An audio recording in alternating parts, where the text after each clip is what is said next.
Quand est-ce que vous allez tous remarquer que la Ligue de football professionnelle et les instances du football français sont corrompues? Certes, ça n'a eu aucune incidence sur le résultat du match et sur notre sort pour le match contre Saint-Étienne, mais ça aurait pu très bien avoir un impact quand même et sur l'équité du championnat. Je ne sais pas si vous l'avez remarqué, mais et si vous avez entendu les rumeurs et ce qui tourne depuis ce match, comme quoi, dans les opérateurs de l'arbitrage vidéo lors du match du week-end dernier contre Saint-Étienne, apparemment, il y aurait eu un mélange entre des arbitres assistants professionnels, donc crédités par la Ligue de football professionnel, et une personne qui a été comptée comme un assistant de la VAR, comme un assistant de la Ligue, mais par contre, il n'était ni accrédité par la VAR, ni accrédité par la Ligue 1, il ne devrait même pas être là.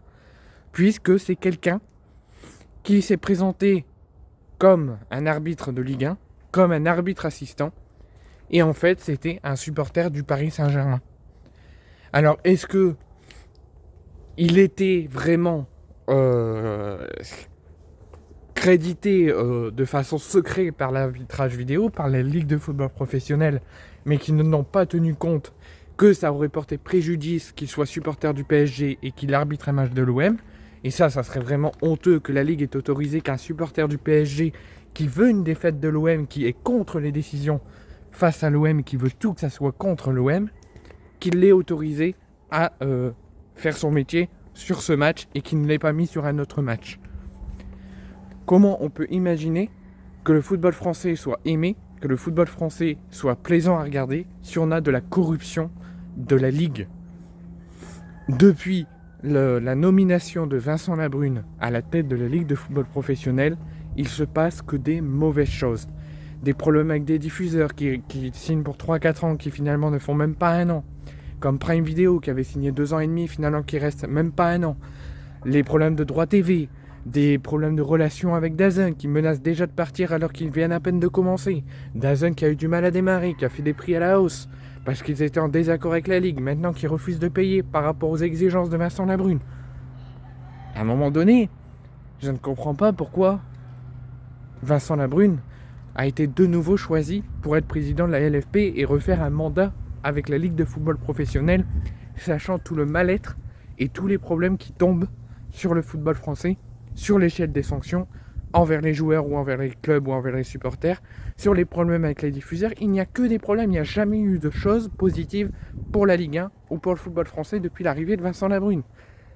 Et il y a souvent, on se plaint souvent, mais il y a souvent des décisions contre nous. Comment ça se fait qu'un opérateur du PSG soit dans la VAR pour un match de l'OM?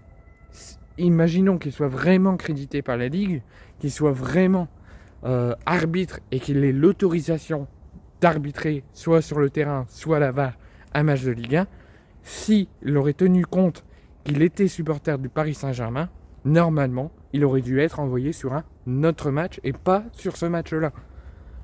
Voilà pourquoi on parle souvent de corruption et qu'il y en a plein qui viennent nous cracher dessus parce qu'on fait que se plaindre de l'arbitrage, qu'on fait se plaindre de la nomination des arbitres, des sanctions, etc. Mais là, ça se voit.